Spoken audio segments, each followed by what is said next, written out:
Hadis yang ke-9 dalam bab yakin dan tawakal atau hadis ke-82 dari kitab Riyadhus Shalihin dari Ummul Mukminin Ummi Salamah.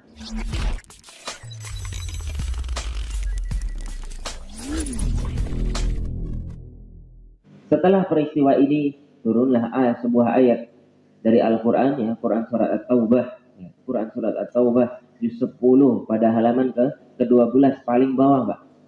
Idh qala li sahibihi idh yaqulu li sahibihi fil ghar idh qala li sahibihi la tahzan innallaha ma'ana. Ya.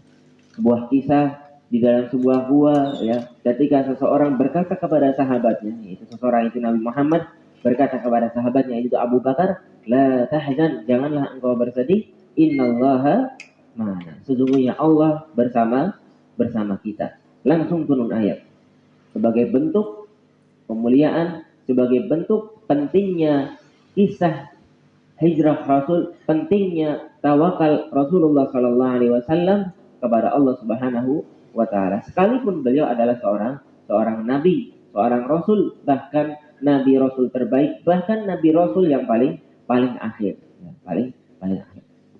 Ini mungkin sedikit murojaah pada pembahasan yang lalu. Adapun selanjutnya kita akan membaca dua hadis. Namun ini penjelasannya tidak banyak, hanya sedikit saja karena ini sebagai pelengkap dalam bab al-yakin dan tawakal, ya, dalam bab yakin dan tawakal. Dua hadis terakhir yang mungkin banyak di antara kita belum tahu juga, Pak, hadisnya. Hadis yang ke-9 dalam bab yakin dan tawakal atau hadis ke-82 dari kitab Riyadhus Shalihin dari Ummul Mukminin Ummi Salamah. Ya, Ummi Salamah itu salah satu istri Rasulullah Sallallahu Alaihi Wasallam. Nama lengkap beliau adalah Hindun binti Abi Umayyah. Abi Umayyah itu adalah dulu itu denengkotnya orang-orang musyrik, ya, meninggal dalam keadaan musyrik juga. Hudzaifah al-Makhzumiyah radhiyallahu anha.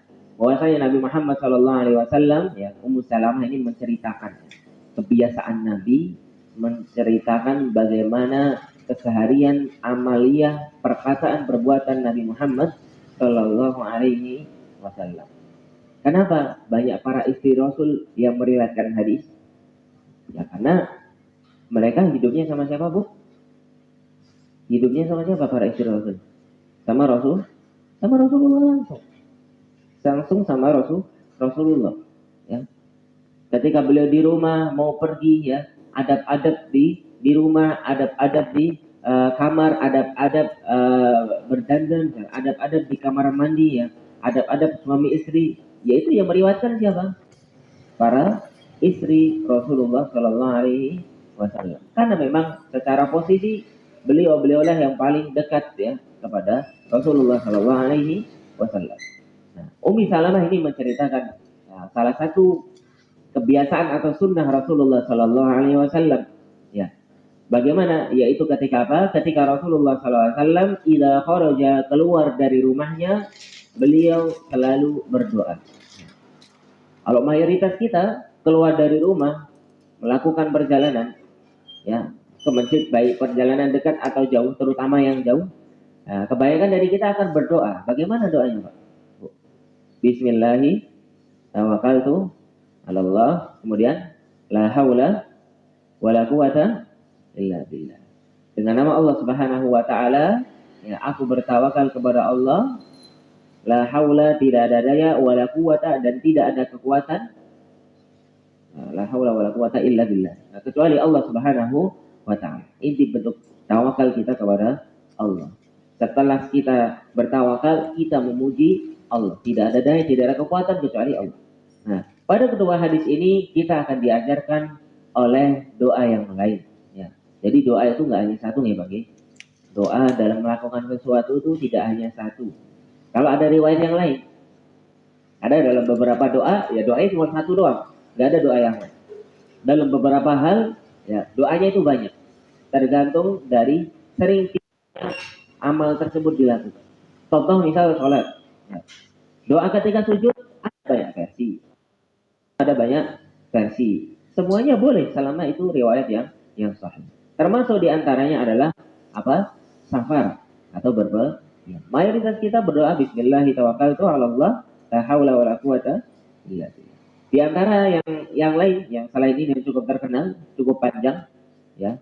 Bismillahi majreha wa mursaha inna rabbi laghafurur rahim.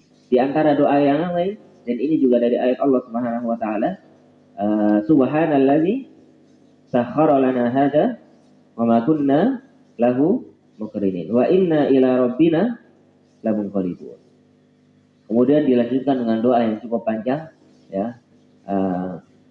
Allahumma inna nas'aluka fi safarina hadza bil taqwa wa min al-amali ma tarda. Allahumma hawwin 'alaina fi safarina hadza. Allahumma hawwin 'alaina fi safarina al-bu'da. Allahumma anta sahibu bis safar wal khalifatu fil ard. Allahumma inna na'udzubika min wa'sa'is safar wa ka'abatil manzar wa su'il fil wal ahd. Wa idza raja'a qalahunna wa zada fihinna aibuna taibuna abiduna li rabbina hamidun. Itu doa yang lengkap.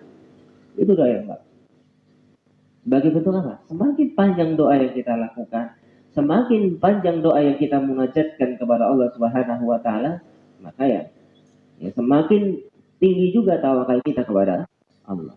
Nah, di antara doa-doa tersebut, ya, tadi kita sudah sebutkan 4 bahkan.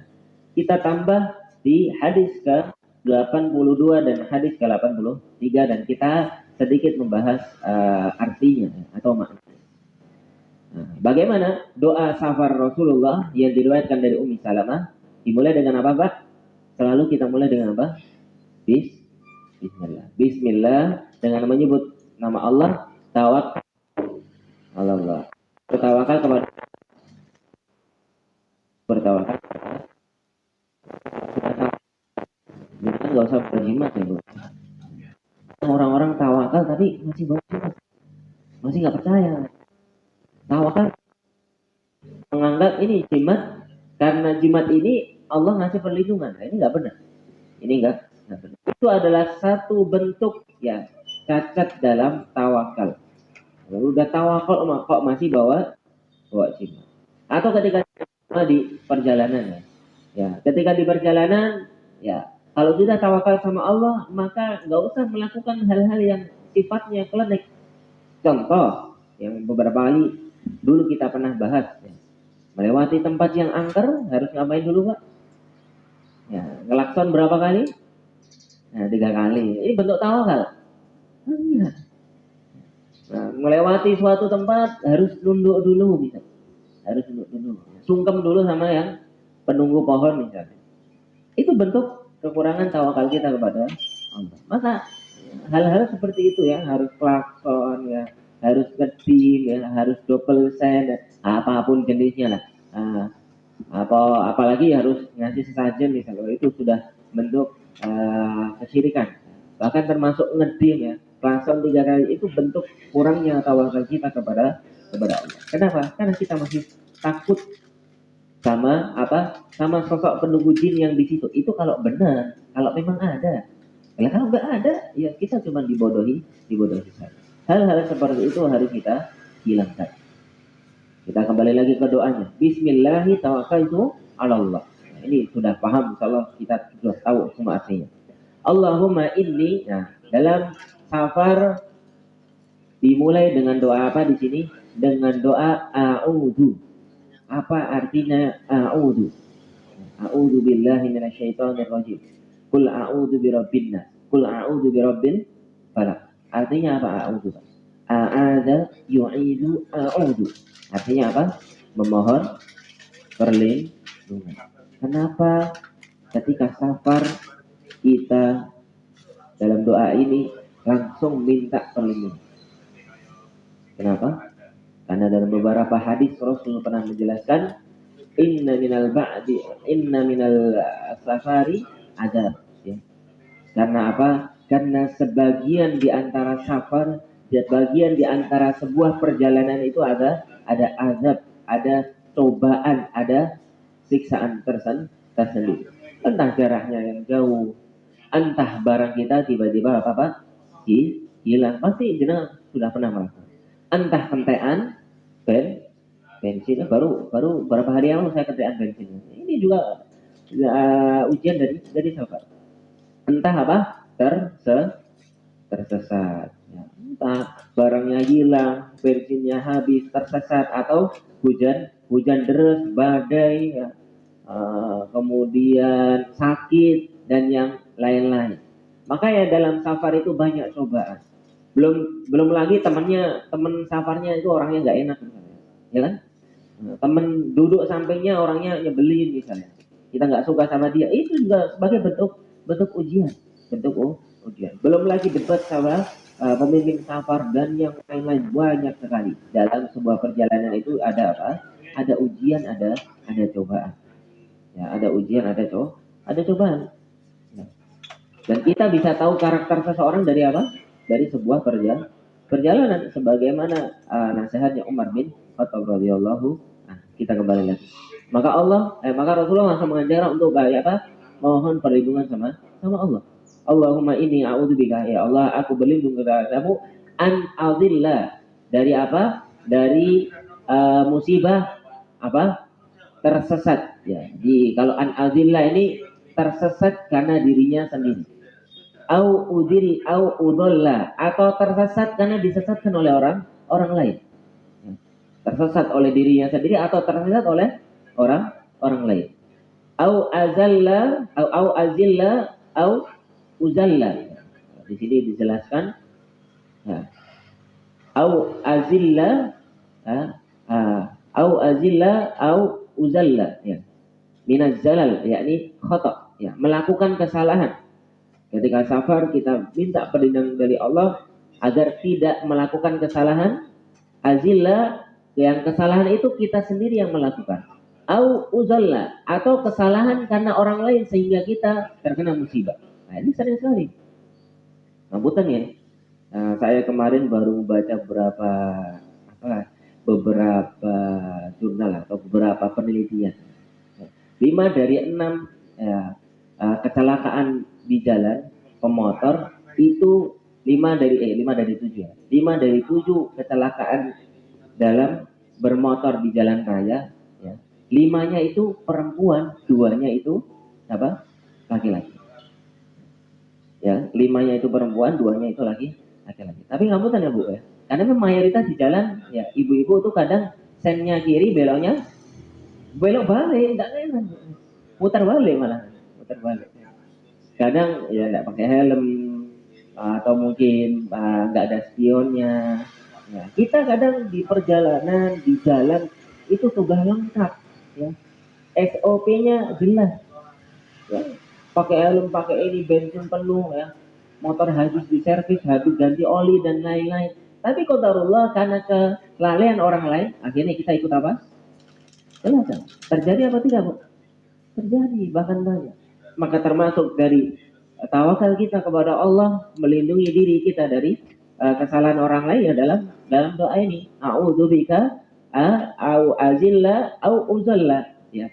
Dari kesalahan atas karena diri kita sendiri, kelalaian diri kita sendiri, au uzalla, atau kesalahan orang lain yang menyebabkan kita terkena musibah. Au adlima au udlama, ya. Dari kegelapan diri kita sendiri, ya, dari kegelapan diri kita sendiri, au udlama, atau kegelapan dari orang lain.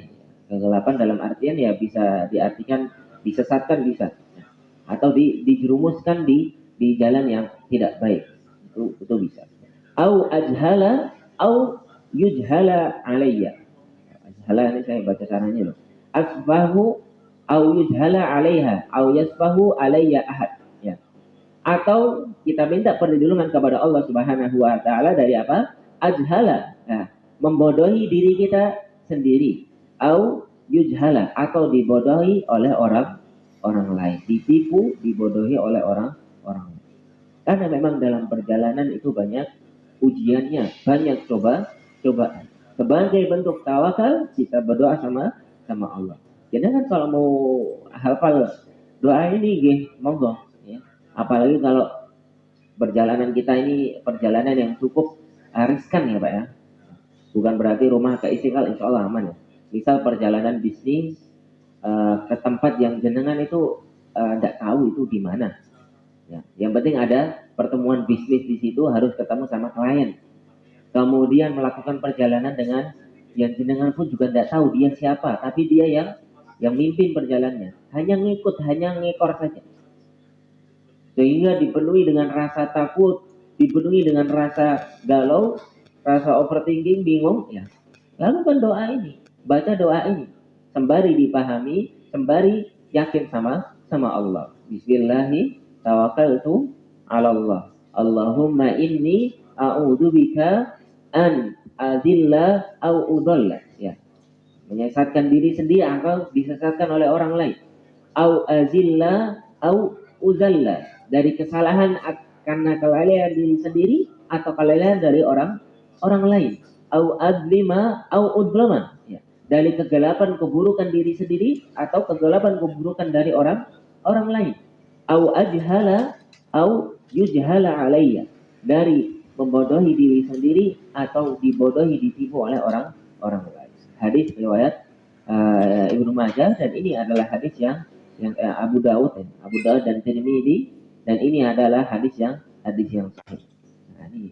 Jadi kalau jenengan jenengan doa itu, doanya jangan cuma bismillahi tawakkaltu 'ala Allah la haula wala quwata illa billah. Ya monggo, enggak apa-apa. Tapi kalau kita punya banyak variasi doa, itu biar satu enggak bosan sama doa tersebut. Iya, biar enggak bosan. Karena kalau sudah keseringan pakai doa itu, ya bosan, dan jatuhnya apa? Jatuhnya itu di lisan kita, di mulut kita ya cuma bunyi doang. Tapi hati kita, kemudian akal kita, pikiran kita, itu sama doa yang kita sebutkan itu enggak sinkron, Pak, enggak nyambung. Karena seringnya doa tersebut. Ya sama kayak kita sholat.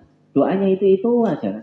Doanya ya itu aja ya. Kadang karena sudah apal, sudah terbiasa, sudah doanya itu terus, ya mulut kita muni tapi hatinya enggak nyambung. Maka dengan belajar fikih doa yang lain, belajar doa-doa yang lain, itu satu, kita nambah ilmu, dua, kita memahami fikih ibadah kita lebih tahu, tiga, biar enggak bosan, empat, ya biar ketika kita melakukan doa itu, ya kita tahu isinya juga apa. Jadi ketika kita melakukan amal ibadah, kita bisa lebih khusyuk, bisa lebih fokus, bahkan bisa lebih mendekatkan diri kita kepada Allah Subhanahu wa Ta'ala. Karena apa? Karena kita punya banyak variasi doa dan kita paham seluruh doa tersebut. Paham nggih, Pak nggih? Ibu-ibu paham semua nggih?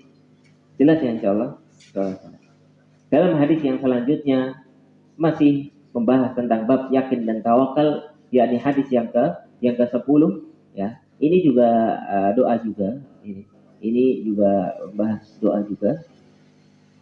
Masih sama, ya ini doa safar atau doa keluar rumah. Insyaallah sudah datang, ya.